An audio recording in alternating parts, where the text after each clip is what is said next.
what makes a good thumbnail that gets clicked. Composition is king, baby. A good thumbnail evokes emotion and/or shows action. The goal here is to create a journey from the thumbnail to even the title. There's a lot of advice on YouTube about making good titles and thumbnails for your videos, but it's often confusing or even conflicting. Is curiosity the main goal when making thumbnails? Or is it composition? And how do you create a journey using thumbnails and titles? After analyzing thousands of videos on YouTube and diving deep into the psychology of attention, we at SuperProfile for Creators have boiled it down into the simple equation that you can use to boost your views and grow your channel. Clicks equals curiosity plus emotion. Now, why do we say this? It's because our minds have two main parts: the cognitive or the thinking part and the affective or the feeling part. To make our video attractive to someone browsing YouTube, it needs to stand out and engage them. It's most likely to do that when it engages both the thinking and the feeling sides. Curiosity is an itch in the thinking part of our brain. Emotions are reactions of the feeling part to cues in our environment. So, to be most engaging, our packaging has to evoke both curiosity and emotion. But how does one actually do this? We're going to give you a simple framework that you can use to do exactly this. But to use it effectively, we need to dive deeper into the two parts of our equation. Let's start with curiosity. What is curiosity? It is a drive that the thinking part of our mind has to fill gaps in our knowledge. Let's understand this with an analogy. Imagine you're watching a mystery movie. The plot gives you clues, but not enough to solve the mystery completely. This gap in your understanding keeps you hooked because your mind craves resolution. This craving is curiosity. So, how do you make people curious with your title and thumbnail?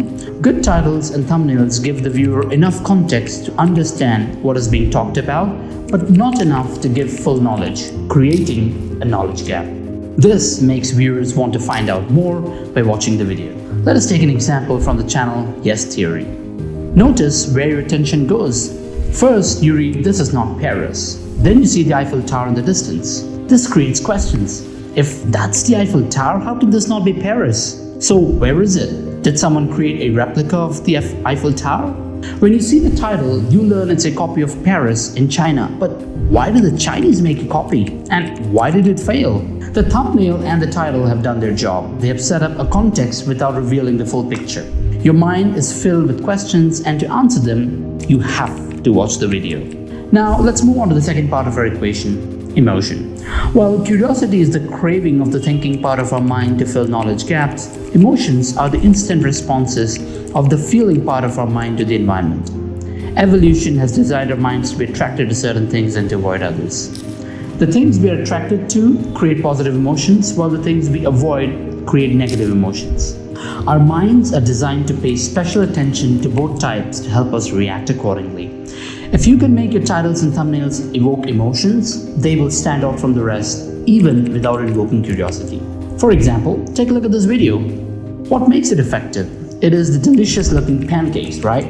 Our minds are designed to pay special attention to delicious food, so including such items that evoke a feeling of desire makes the thumbnail attention grabbing. It's even better if we try to create both curiosity and emotion in our thumbnail and with titles. This is why including people in thumbnails works so well. It hints at a potential story and can also evoke emotions. Now look at this video from Mr. Beast. It makes you feel unsettled, right? He's stepping into empty space. It creates fear and curiosity. You want to find out what happens next. We can summarize what we have discussed with a simple graph. Here we have 4 quadrants: low curiosity, low emotion; high curiosity, low emotion; high curiosity and high emotion; and lastly, low curiosity, high emotion. The videos in quadrant 3, high curiosity, high emotion, are the most attractive. Videos in quadrant 1, low curiosity, low emotion, are likely to be overlooked. Our goal is to get to quadrant 3 as much as possible. If not, we should at least aim for either quadrant 2 or quadrant 4. Let us see how you can use this framework to create perfect titles and thumbnails by recreating the packaging for this video by Mark Rober. We start with a mildly interesting question. Can sharks smell blood in the water? Mark would have just found the answer online and given us the title, Sharks Can Smell Blood. But that's not interesting, right? We are in quadrant 1 of our framework. Now, what if we frame it as a question? Can sharks smell blood?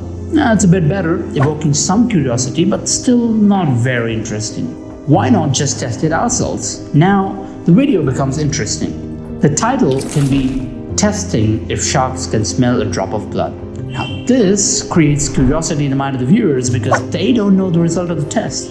We are now in quadrant 2.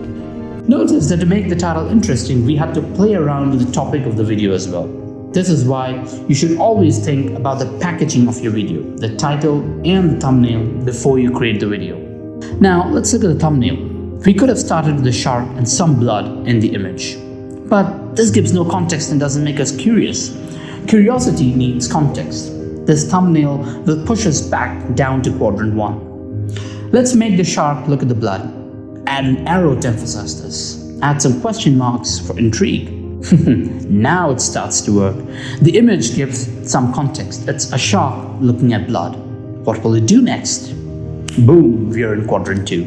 What can we do to make the video look even more appealing? What if, instead of just a test tube, it is an actual person who is injured? What will happen next? This not only ramps up curiosity but also brings in a lot of emotion, fear. The shark is coming toward him and us. This makes the image hard to ignore. We are now in quadrant 3, high curiosity and high emotion. Notice that Mark had an interesting creative choice here. He could have made the image look extreme with over-the-top expressions and a really scary-looking shark, like how Mr. Beast does it, but Mark opted for realism. Why do you think he did so? This is what YouTube expert Paddy Galloway had to say about this thumbnail. Really, the beauty of this thumbnail is the fact that it feels natural. The lighting is really natural. You see the ripple reflections on top of the shark, the light coming through the water on top of Mark's cap. These are little things that people really overlook. Why does making it look natural work here? The reason is emotion. A fake-looking situation would have lowered the stakes. Having a real person injured near a shark is scary. But if it's a fake person near a fake shark, it doesn't really affect us. You can use a similar thought process to make your titles and thumbnails more engaging. Start at the bottom left corner of the graph and move toward the top right, one step at a time. As you decide between various options, simply consider what will enhance both curiosity and emotion in your packaging. Experiment with different variations and choose the one that best combines these two elements. We've summarized all the insights from this video and included more examples in a Google Doc. You can find the link in the description. But remember, this is just the beginning. There's a lot more to explore when it comes to creating eye-catching content. If you found this video useful, make sure to hit the like button and subscribe to the channel so that you don't miss out on future videos that dive even deeper into mastering growth on social media. Thanks for watching and see you in the next video.